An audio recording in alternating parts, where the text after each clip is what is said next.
welcome back to my channel. For those of you who are new here, my name is Nicole and I make bookish related content. Today I'm going to be doing a slightly late but still necessary September TBR.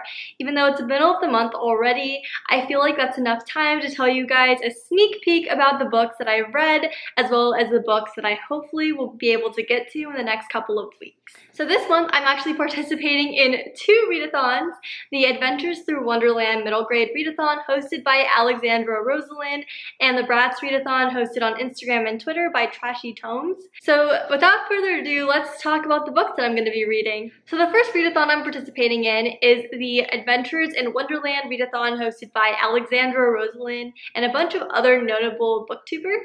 This is basically a really cute Alice in Wonderland themed readathon that focuses on reading middle grade books. I kind of went all out because I got 18 books from the library. Because of this, I really wanted to read multiple books for each prompt, but I'm going to keep it realistic because I only have so much time to read every day and it's already the middle of the month. The first challenge is to pick a book that takes place in another world. For this book, I chose to read The Candy Shop Wars by Brandon Mull. This book tells the story of a boy named Nate who receives magical candy from a magician who is seeking a powerful treasure. That's pretty much all I know about it, but the cover is really cute and I'm really excited to see where it goes. I'm getting like Charlie and the Chocolate Factory vibes. The second challenge is to pick an aesthetically pleasing book. For this, I chose Hurricane Child by Kaysen Callender. Hurricane Child is about Caroline Murphy, a girl who was born in the middle of a hurricane, which is seen as bad luck on the U.S. Virgin Islands. She is bullied by her classmates and faces discrimination from her teacher due to her skin color. This story details her adventure to discover her sexuality and find her mother, who abandoned her a couple of years ago. The third challenge is to pick a book for a cozy night in. For this challenge, I wanted to read The Language of Spells by Garrett Ware. This book is about a dragon named Grisha who befriends a girl named Maggie in a world that has forgotten to see and acknowledge dragons. I'm actually currently reading it right now and I'm definitely thinking of buying a copy, guys, because the artwork is really beautiful and the story has been so heartwarming and at the same time has hit me in the feels. The next challenge is to read a book that you think you'll love. For this, I'm choosing to read The House with Chicken Legs by Sophie Anderson. This is about a girl named Marinka who is training to become a Baba Yaga like her grandmother. Baba Yagas help spirits cross over to the other side, but all Marinka really wants to do is make friends and be normal. She's not really able to make friends because the house kind of moves on its own every couple of weeks, and so she's also not allowed to leave the house. So makes making friends a little bit hard. I just read this last week and it definitely made me feel a roller coaster of emotions. I'm really excited to tell you guys about it, but I'm not going to give anything else away for now. The next challenge is to read a strange and mysterious book. For this challenge, I chose Seraphina and the Black Cloak by Robert Beatty. This story is about Seraphina, a girl who lives with her father in the basement of the Grand Biltmore estate in North Carolina. All her life, Seraphina's father warned her to be low-key and only go out at night.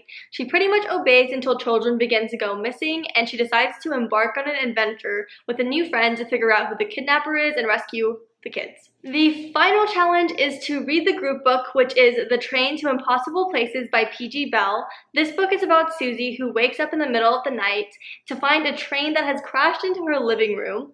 This train goes to magical and distant places, and I'm guessing she embarks on an adventure. This kind of reminds me of The Polar Express, and that was one of my favorite childhood movies, so I'm pretty stoked to read this. The second readathon that I'm participating in is the Bratz Readathon, and I'm choosing to be on Team Jade because I always really admired her growing up. Although I didn't really play with the Bratz dolls, I really liked the movie and kind of was obsessed with it. I thought Janelle Parrish was like super beautiful. I even got like blue extensions like she wears like in the movies. And yeah, so I was really excited to find this readathon. So there are 4 challenges for the Bratz Readathon. The first challenge is to read a book featuring a cat.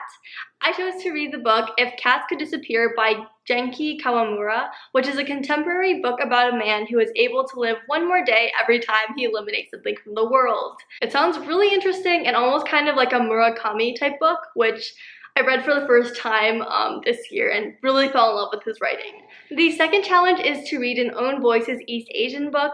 For this, I'm reading Forest of a Thousand Lanterns by Julie C. Dow, which is supposedly an East Asian retelling of Snow White.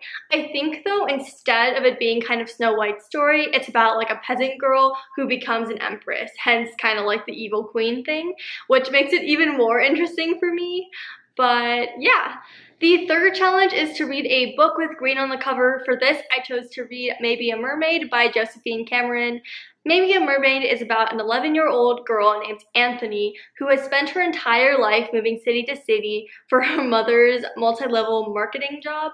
Because of this, she hasn't had the chance to make any new friends until she arrives at her mother's favorite childhood camp, which is now super deserted and just kind of more grimy.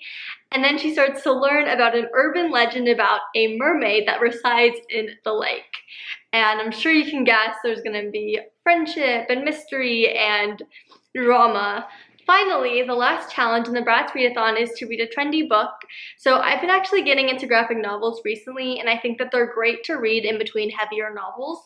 So for this, I chose to read The Tea Dragon Society by Katie O'Neill because I've heard so much about how cute the story is, and I'm just ready to embrace the hype.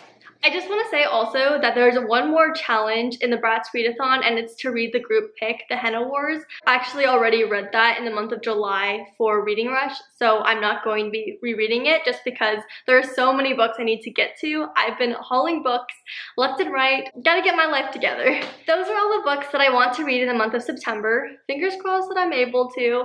I hope you guys enjoyed this video, and I would love to hear what books you guys are currently reading or planning to read this month.